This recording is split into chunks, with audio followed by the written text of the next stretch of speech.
I'm here to investigate one of the oldest hunter-gatherer societies on the planet, the Hadza. Not only do they give us a look into how we all lived our lives hundreds of thousands of years ago, but how we can better live our lives today. But first, I have to find them. The Hadza don't farm, herd animals, or preserve food. Their survival depends only on what nature provides. It's the real deal paleo diet. And I wonder, are there ways to improve our health by better understanding their diet? My mission is to live as a hunter-gatherer within the Hadza community, to do as they do, to eat what they eat, and ultimately, I hope to help provide food for the camp. The Hadza's traditional homeland lies in Tanzania, East Africa. Once stretching more than 8,000 square kilometers, competition with neighboring tribes has dramatically reduced their land by 3/4 in less than 60 years. Of the remaining 1,000 Hadza, about a third choose to live in traditional nomadic camps. Okay, I'm really excited. This is my home for the next while, underneath that stunning tree. Let's go say hi. Shamo. Shamo Mutana. The camp populations are fluid, as people come and go between groups. About 30 Hadza currently live in this one. So in a bigger camp like this, it's quite normal to have a hangout tree, which is a stunning tree where the women are, and the men sit over there. You can see the big puff of smoke coming from that side. Shamo Mutana. The Hadza have no tribal head, so they have collectively agreed to allow me to live with them for 8 days. I'll be hunting with the Hadza men, Muapo, Mahia, and Kalama, and gathering food with the Hadza women, Wanda and Malimo. I will be tested in ways I had never imagined.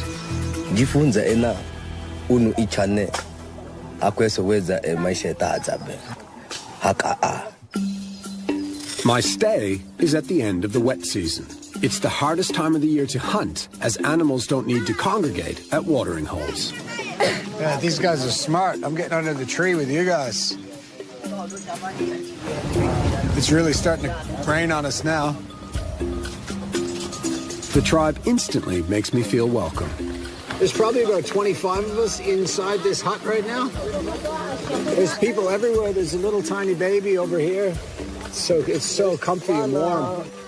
In the middle of the downpour, I experienced firsthand why the Hadza have no word for worry.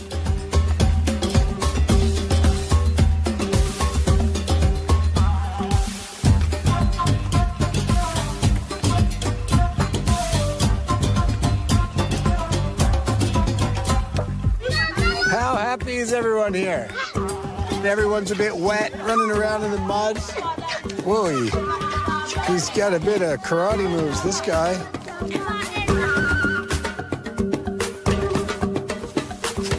While the women gather food and run the camp, it's the job of the Hadza men to bring home the protein, and they can trek many kilometers looking for it.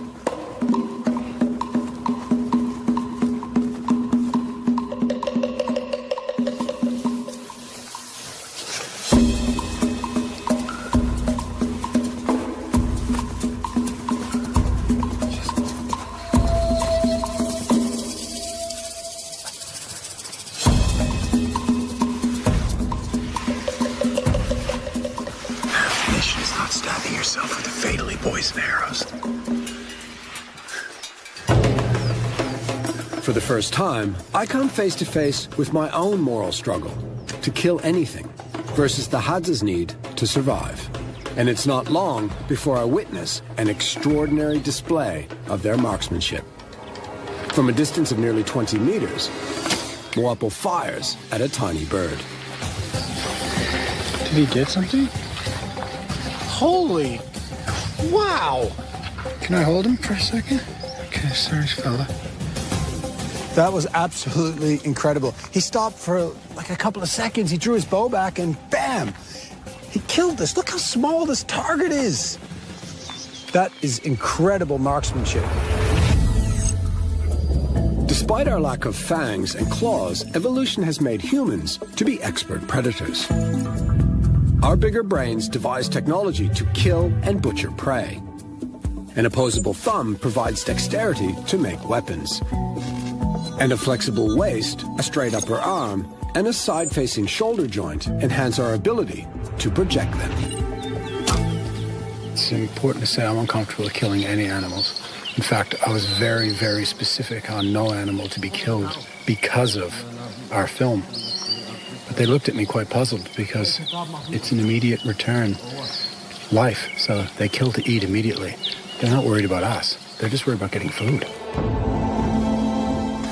Oh, look at that. Fire. That's amazing. Time for dilemma number 2. I gave up eating meat 25 years ago. Do you want me to help? Not for any moral reasons, Oh, God. but for my own health. He's not going to be happy with my work. Come on. Just on there. Yeah. Meat didn't agree with me, and over time, I found I simply didn't need it. I know it's food, but it does feel a little bit small. But to kill an animal, even this tiny, and not eat it, doesn't feel right. Is it good? What about the bones? So I've made a deal with myself. Whatever we hunt as a team, I will eat. Can I have it well done? Here goes our little friend.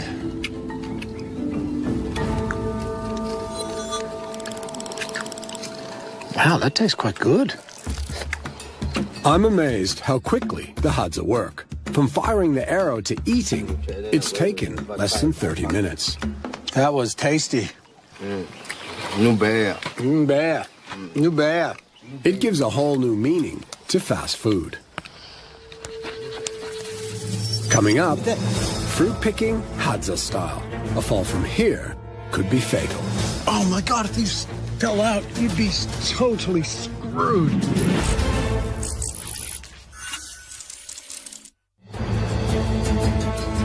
On my mission to explore our human potential, I'm seeing if I have what it takes to live as a hunter-gatherer in Tanzania.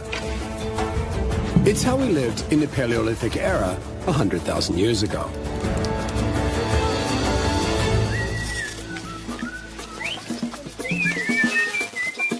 They're always talking to the birds. In the timescale of human evolution, most of our existence has relied on our ability to be effective hunter-gatherers. For the Hadza, that means relying on food sources, like the fruit of this baobab tree. To reach it requires some ingenuity. Wapo's cutting steaks so we could put it in the baobab tree and climb up and get the fruit.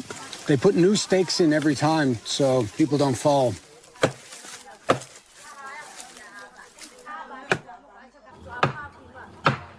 I've been told to take my shoes off. He's waiting for me to give him the next stake. God, I hope they hold my body weight. I'm substantially heavier than him. Ugh. Okay, let's climb this tree.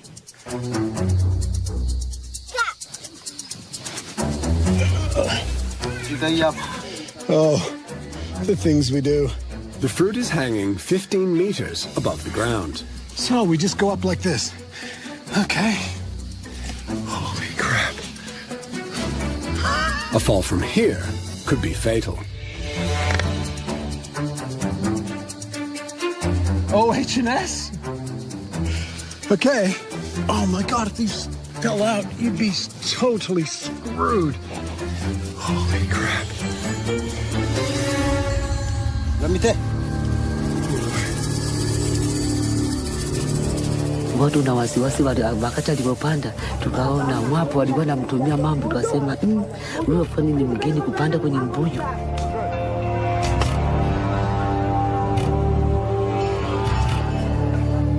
After 10 nerve-wracking minutes, I make it.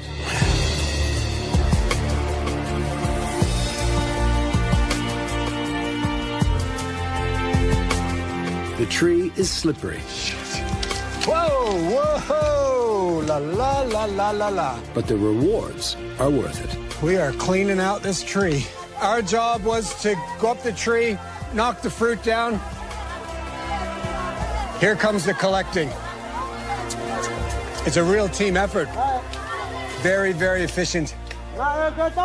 And a big team, big family. While I've been climbing, Malimo has been collecting grass to make a hut for me. I'm very thankful. Now I have to carry it. Okay, you help. Head. Okay. Okay. Oh, my head. Oh, yeah.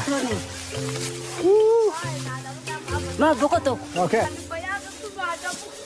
As tradition would have it, since she's cut the grass for my house, we're now a couple. And she's leading the way with my bow and arrow. Whoa, that's a broken back. Oh, this is heavy. Anyone else carrying a heavy load on their head? Or is that just a bale of hay guy? Oi!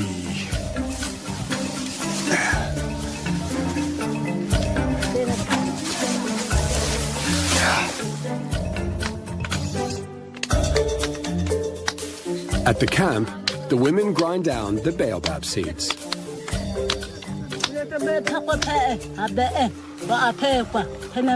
Okay. Somehow, I need to tell her I already have a wife. One of the neat things about Hadza society is they have no structures, no laws, no money. But they do have 3 central tenets, which I think in themselves are almost utopian. First, egalitarianism. Men, women, children, they all make decisions together. She's told me to hit it. Okay.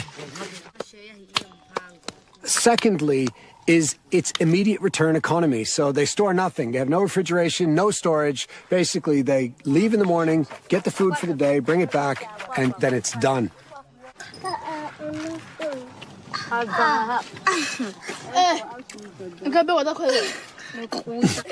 They're laughing because it dries your mouth up. The third core belief is that all food brought back to camp will be distributed evenly. Well, that didn't last long. Okay. All right. After lunch, the camp springs back into life. Time to build a house. Okay, I'm coming. Malimo, my new wife, she's quite bossy. Look at her, she's got the knife.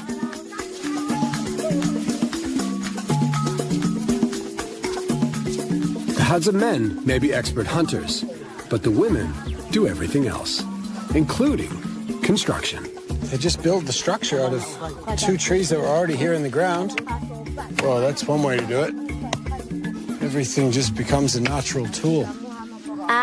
Kazi ya wanawake. Kazi ya wanawake. More building materials arrive, and compared to my earlier efforts, the women make it look easy. That is a lot of grass. That is so cool.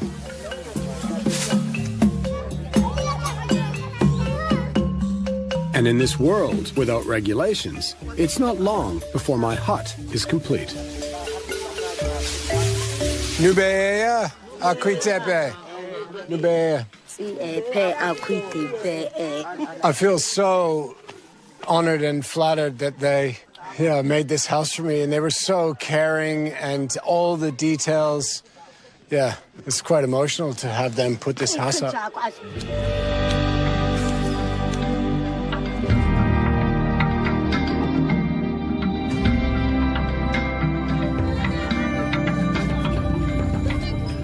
Sitting around the fire, the kids are transfixed by our infrared cameras. Kids are loving the technology. We've got night vision on. And Hadza kids are watching. We'll be pretty sure to see night vision. But the novelty soon wears off, and they begin to make their own entertainment. This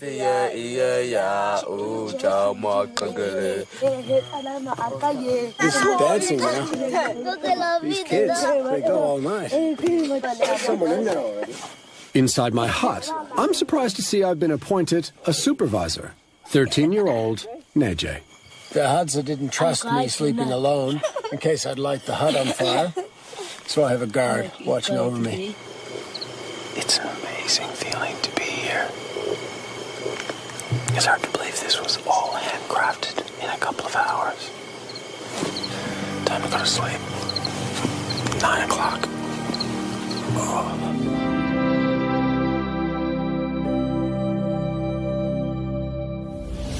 Coming up, the Hadza turn their arrows to bigger prey.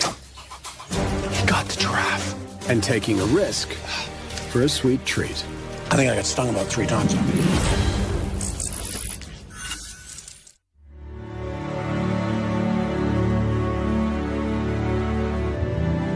I'm living with one of the last hunter-gatherer tribes in all of Africa, the Hadza. They've lived in the Great Rift Valley for tens of thousands of years, and their way of life has changed little since the Stone Age. What a brilliant night. I was out with the kids singing around the fire until what was quite late here, which was 9 o'clock. The village was silent at 9 o'clock. Then came in here and had one of the best sleeps I've had in a long time. I love this hut.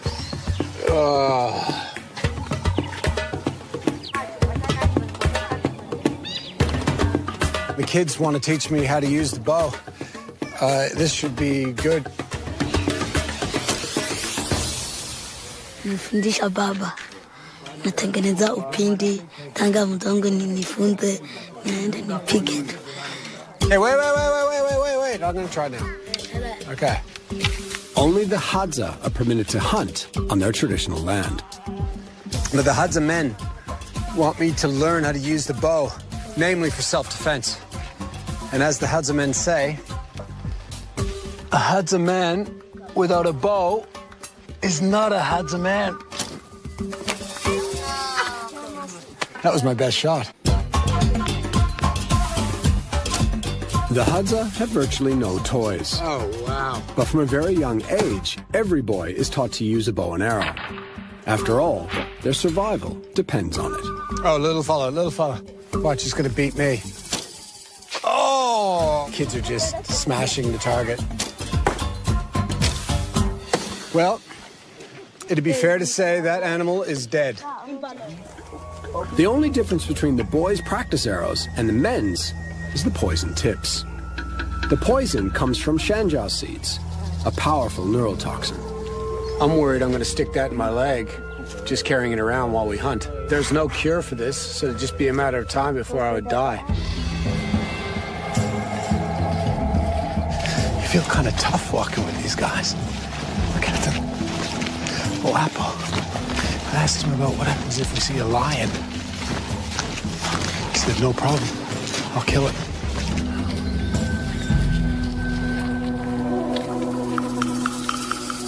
Giraffe.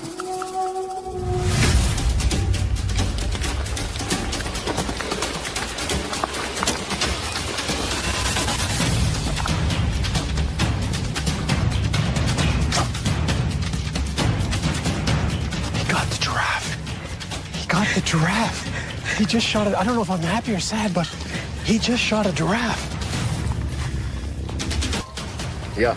Yes. Yes. Giraffe. Yeah. Oh, my God. A giraffe would be a massive haul of protein for the camp. So now we're tracking the animal. We're looking for either blood or prints in the ground. They can tell from the animal's hoof prints whether the poison has taken effect. Because if it does take effect, it will be kind of drunken, so it won't be walking straight. Pretty clever, really. While the Hadza give time for the poison to take effect, Mahia hears something. A honey guide bird. And Mahia's whistling with it forms an extraordinary relationship between man and nature.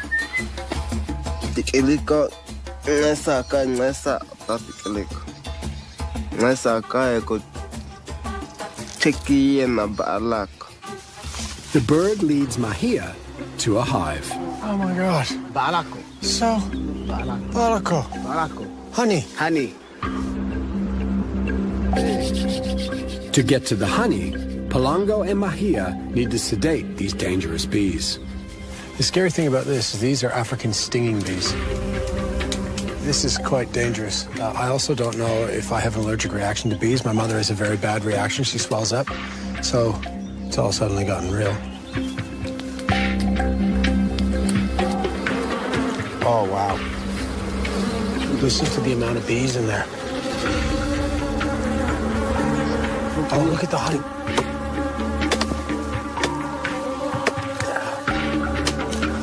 See now, you can hear the thousands of bees in there. Oh. Now it's my turn. This one? Yeah. Wow. Let's give it a try. Wow. Wow, that hurt as well. Oh. Honey is another important food for the Hadza. I think I got stung about 3 times though. The richest natural source of glucose, it makes up almost a fifth of their diet. Not only does it taste amazing, but scientists believe honey played a critical role in our evolutionary development. To survive, our early ancestors had to extract every last nutrient from their high-fiber diets. Our brain gobbles up 20% of our daily energy intake and requires more calories than any other organ. Risking a pure shot of honey meant more fuel was available to develop a bigger brain. That was amazing. Wow. Bahala. Nubaya. Turns out, the Hadza never did find the giraffe. We found the arrow, and we can tell from the tracks that the poison wasn't strong enough to kill it. I've got really mixed feelings about it. On the one hand, I'm incredibly relieved for the giraffe. I did not want to kill a giraffe. But on the other hand, I'm disappointed for the Hadza because that's a lot of food for them in the camp.